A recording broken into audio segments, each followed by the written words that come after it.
আরে আমার ভাইয়া।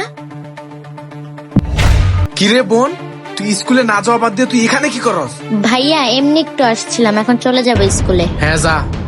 আর হ্যাঁ, ওই মেয়েটাকে সে ওইদিকে ঘুরে আছে কেন?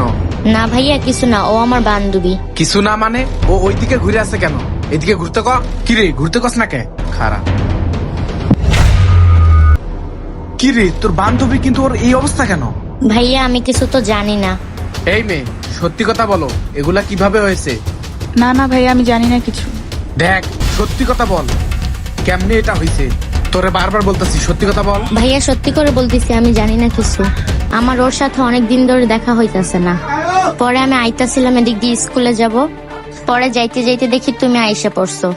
দেখ আমার কিন্তু সন্দেহ হইতাছে, এটা কিভাবে হয়েছে সত্যি কথা বল, না হলে তোর কিন্তু খবর আছে সাইজ। আচ্ছা ঠিক আছে ভাইয়া, আমি বলতেছি তুমি শোনো। আচ্ছা এখানের ওয়েদারটা কত সুন্দর, কত সুন্দর বাতাস।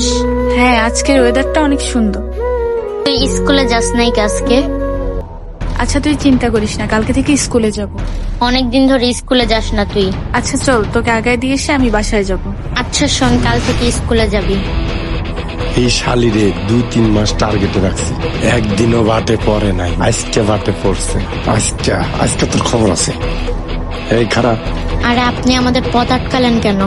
কিরে তোরা পার্কে গে, তোর না স্কুল যাওয়ার কথা? আপনার সমস্যা কি? আমরা এখানে স্কুল শেষ করে পার্কে ঘুরতে আসছি আমার বান্ধবীকে নিয়ে। আপনার সমস্যা কি? আপনি এখান থেকে সরেন। আর আপনি আমাদের রাস্তা আটকানোর কে? সরেন এখান থেকে। আমি কে এক্ষুনি বুঝবি। এই তুই যা, ওর সাথে আমার কথা আছে। ওনার কথা আমার সুবিধা মনে হচ্ছে না, আমি চলে যাই। এদিকে আয়। এই এদিকে আয়।